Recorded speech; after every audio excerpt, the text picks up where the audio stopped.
Student, मैं Arun Kumar VDS study centre में आपका स्वागत करता हूं।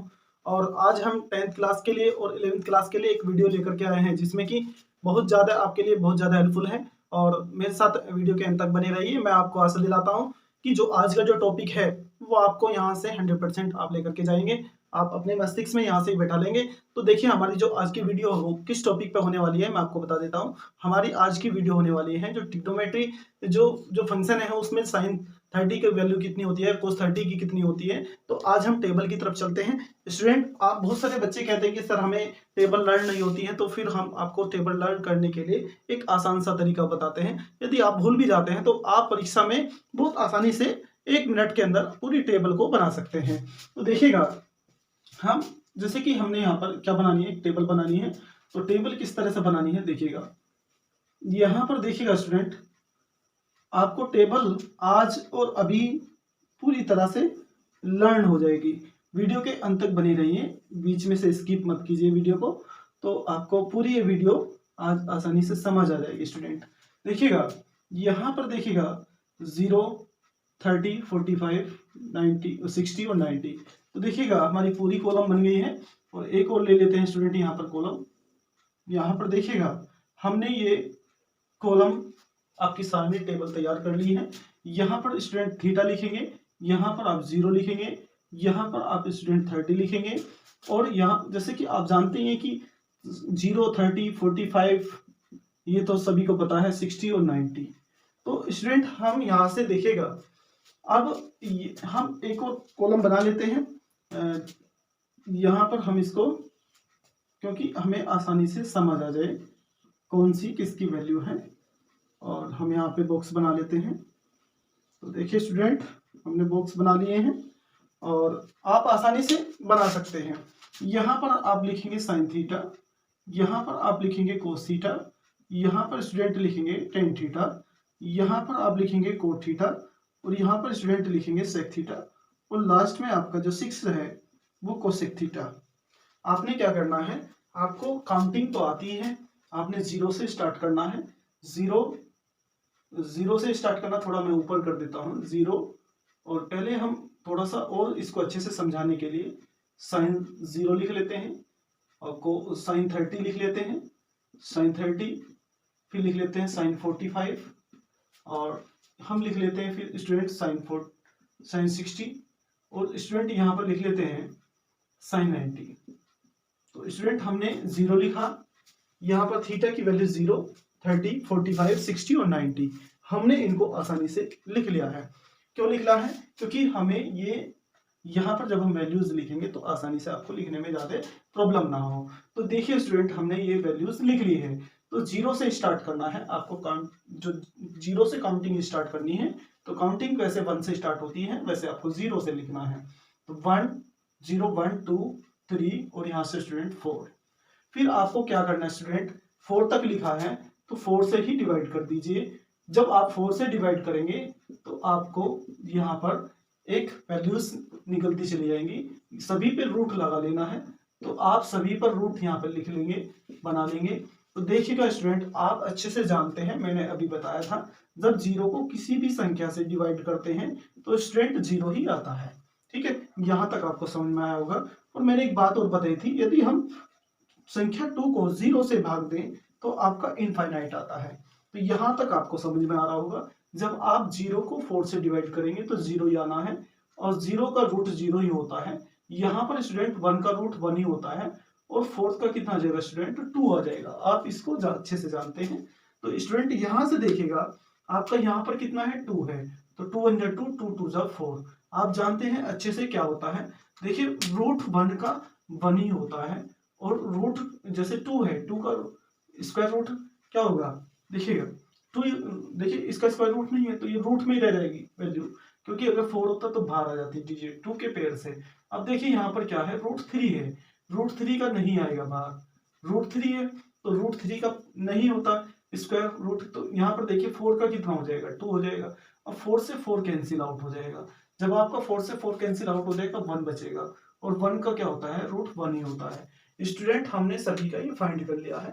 देखिए 0 का साइन 0 का 0 आया, यहाँ से देखिए साइन 0 का 0 आया, और 1 का रूट 1 ही होता है, 4 का 2 होता है। तो यहाँ पर साइन 30 की वैल्यू आई 1/2 स्टूडेंट। यहाँ पर cos 45 की वैल्यू जो आई है वो कितनी आई है 1/√2 स्टूडेंट। यहाँ पर आपको यदि कोई बात समझ में नहीं आ रही है तो आप कमेंट बॉक्स में जाकर के कमेंट दीजिए। क्यों आप यहाँ पर कितना है √3 है और यहाँ पर 2 आ जाएगा और साइन 90 की वैल्यू कितनी है स्टूडेंट 1 है, तो यहाँ पर 1 लिख देंगे। आपको अच्छे से साइन वाली जो टेबल है वो आसानी से समझ में आ गई होगी। अब बात है कोस थीटा की, क्योंकि हमने साइन थीटा की वैल्यू तो आसानी से निकाल ली है। कैसे? हमने पहले 0 लिखी, फिर 1 लिखा स्टूडेंट, फिर 2 लिखा, फिर 3, फिर 4। फिर हमने सेकंड स्टेप में क्या किया, सेकंड स्टेप में हमने 4 से डिवाइड करना स्टार्ट कर दिया। तो 4 से डिवाइड करना स्टार्ट कर दिया, फिर उसके बाद हमने क्या लिया, रूट लिया स्टूडेंट।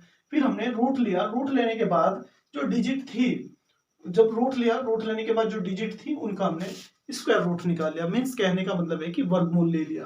तो वर्गमूल जिन संख्या का निकल सकता था वो बाहर आ गई रूट से, और जिनका नहीं निकल सकता है और उनको हमने रूट में ही रहने दिया। तो आप अच्छे से जानते हैं। आप देखिएगी कि हमें कोस की वैल्यू निकालनी है, तो इसका रिवर्स कर दीजिए, उल्टा कर दीजिए। तो 1 यहाँ पर ले आइए स्टूडेंट, ये यहाँ पर आएगा √3/2। और स्टूडेंट ये भी जो मिडिल वाली वैल्यू है उसको मिडिल में ही रखिए, उसको कोई चेंज नहीं होगा। तो देखिएगा, देखिए ये यहाँ से 1 2 3 1 2 3 ये बीच में ही आनी है, ये कोई चेंज नहीं होगा। तो देखिए यहाँ पर ये 1/2 यहाँ से आ जाएगा, वो पहली वाली लास्ट में चली जाएगी। आपने स्टूडेंट इसको आसानी से समझा। और बात आती है अब 10 की, तो मैं आपको 10 के बारे में बता दूं स्टूडेंट। 10 यहाँ पर देखिए 10 क्या है, आप जानते हैं कि tan थीटा की वैल्यू क्या होती है। tan थीटा क्या होता है, sine theta upon cos theta. Student आप यहाँ से अच्छे से जान गए हैं कि tan थीटा होता है sine theta upon cos theta. बात करते हैं tan 0 की वैल्यू, तो यहाँ पर स्टूडेंट 0 आएगा, अपॉन में कोस 0 आएगा। तो देखिए स्टूडेंट साइन 0 की वैल्यू कितनी है स्टूडेंट, साइन 0 की 0 ही है, कोस 0 की 1 है। मीन्स आपका ये यहाँ से 0.1, इसको यहाँ पर समझ लीजिए। थोड़ी देर के लिए मान के चलिए साइन अपॉन कोस क्या है, tan थीटा है। मान करके चलना होता ही है, लेकिन हमें यहाँ बटे में मान करके चलना है, बस ये थोड़ी सी आपको बात समझनी होगी। तो 0/1 क्या होता है स्टूडेंट, 0 ही होता है। तो देखिए अब यहाँ पर क्या है, tan को मान के चलिए कि साइन अपॉन कोस थीटा होता है, साइन की वैल्यू को कोस थीटा की वैल्यू से डिवाइड करना, बस इतना मान करके चलिए। अब 0 को 1 से डिवाइड करेंगे तो 0 ही आना है। अब देखिए 1/2 को √3/2 से डिवाइड करेंगे, 2 से 2 कैंसिल हो जाएगा, ऊपर से बचता है 1 और नीचे बचता है √3। आपको नहीं समझ में आ रहा होगा तो मैं आपको यहाँ बता देता हूँ। हमने किसकी वैल्यू निकालनी है, tan 30 की। यहाँ भी 30 रखिए और यहाँ पे भी 30 रखिए। आप इसको थोड़ा सा रफ कर दीजिए। साइन 30 की वैल्यू आपने लिखी 1/2, कोस 30 की वैल्यू रखी आपने √3/2। 2 से 2 कैंसिल हो गया, तो ऊपर से बचता है 1, नीचे से बचता है √3। आपको यहाँ से बहुत अच्छे से समझ आया होगा। देखिए 1/√3 आ गई। अब देखिए इसको डिवाइड कीजिए, 1/√2 1/√2, जब पूरा कैंसिल हो जाएगा तो 1 आ जाएगा। तो हम पढ़ते हैं कि tan 45 की वैल्यू होती है 1। ठीक है स्टूडेंट। अब देखिएगा यहाँ से 2 से 2 कैंसिल हो गया, ऊपर बचता है √3 और नीचे बचता है 1। 1 को नीचे लिखो या मत लिखो, मैंने अभी बताया था स्टूडेंट, यदि 1 को या कोई भी डिजिट हो अल्फाबेट में भी हो तो जब हम 0 से डिवाइड करते हैं तो इनफाइनाइट आता है। क्या आता है स्टूडेंट, इनफाइनाइट। तो मैं आशा करता हूँ कि आपको अच्छे से समझ में आ रहा होगा। यदि नहीं आए तो मुझे कमेंट बॉक्स में कमेंट करिए। अब देखिए यहाँ पर इनफाइनाइट आ गया आपका। आप कोट की वैल्यू इसके, जैसे कि हमने साइन के लिए रिवर्स किया था कोस का मान फाइंड करने के लिए, ऐसे ही कोट की वैल्यू फाइंड करने के लिए tan की वैल्यू को रिवर्स कर दीजिएगा। यहाँ पर इनफाइनाइट आ जाएगा, यहाँ पर √3 आ जाएगा और यहाँ पर 1 ही रहेगा। ये स्टूडेंट यहाँ पर चला जाएगा √1/√3 और 0 इधर आ जाएगा। अब बात करते हैं कि सेक थीटा की वैल्यू कहाँ से आए। तो सेक थीटा की वैल्यू आएगी, बिल्कुल मेरे साथ बनी रही। देखिए अब सेक थीटा की वैल्यू कैसे आती है। तो देखिए हमने एक फॉर्मूला पढ़ा है स्टूडेंट, सेक थीटा बराबर होता है 1/cos थीटा। आप इसे अच्छे से जानते हैं, 9th क्लास में पढ़ा होगा, 10th में भी पढ़ रहे हैं आप और 11th में भी पढ़ेंगे। तो देखिएगा स्टूडेंट, अब हमें इसकी वैल्यू फाइंड करनी है। किसकी वैल्यू फाइंड करनी है, इसकी सेक 30 की ले लेते हैं पहले, 1/cos 30। स्टूडेंट यहाँ पर देखिए cos 30 की वैल्यू, आप जानते हैं कि 1/cos 30 की वैल्यू कितनी होती है। देखिए cos 30 की वैल्यू कितनी है, √3/2। तो यहाँ पर √3/2 रखेंगे, जो बटे में जो वैल्यू होती है वो ऊपर चली जाती है। तो 2/√3 स्टूडेंट यहाँ से इसकी वैल्यू आ गई। कहने का मतलब है जो cos 30 की वैल्यू क्या है, √3/2 है। और sec 30 की वैल्यू क्या है 2/√3। कहने का मतलब है कि इसका अपोजिट। तो हमें करना कुछ नहीं है, क्योंकि sec जो है 1/cos कर रहा है, जो cos की वैल्यू है उसको अपोजिट करते जाना है। स्टूडेंट यहाँ पर देखिए, जो cos की वैल्यू है 1/1 1 ही होती है, इसका अपोजिट करिए 2/√3, उसका इनवर्स कर दीजिए, मल्टीप्लाई इनवर्स। तो यहाँ पर मल्टीप्लाई इनवर्स का मतलब है कि उसको उल्टा कर दीजिएगा। तो यहाँ पर √2 आ जाएगा, और यहाँ पर देखिए 1/2 है तो 2 आ जाएगा, और देखिए यहाँ पर 0 है, 0 को 1 करेंगे तो इनफाइनाइट आएगा स्टूडेंट। यहाँ पे इनफाइनाइट इधर ले आएंगे आप, और 2 यहाँ से आ जाएगा, √2 यहीं कहीं रहेगा, और ये यहाँ पर स्टूडेंट यहाँ पर आ जाएगा, तो 2/√3 और 1 यहाँ पर लास्ट में आ जाएगा। तो ये आपकी जो सारणी है, जो टेबल है आपकी कंप्लीट हो चुकी है।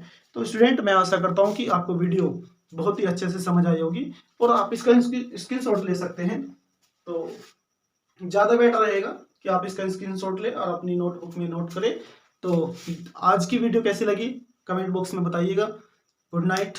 और गुड नाइट कहने से पहले मैं एक बात बता दूं, यदि आप मेरे साथ बने रहें, मुझे कमेंट करेंगे, तो मैं एक से एक वीडियो आपके लिए लाता रहूँगा, क्योंकि मेहनत तभी रंग लाती है जब हमें उसका फल मिले। तो फल मिलना वो आपके ऊपर बात है कि आप कितना मुझे लाइक करते हैं। तो स्टूडेंट चलिए, गुड नाइट। आपकी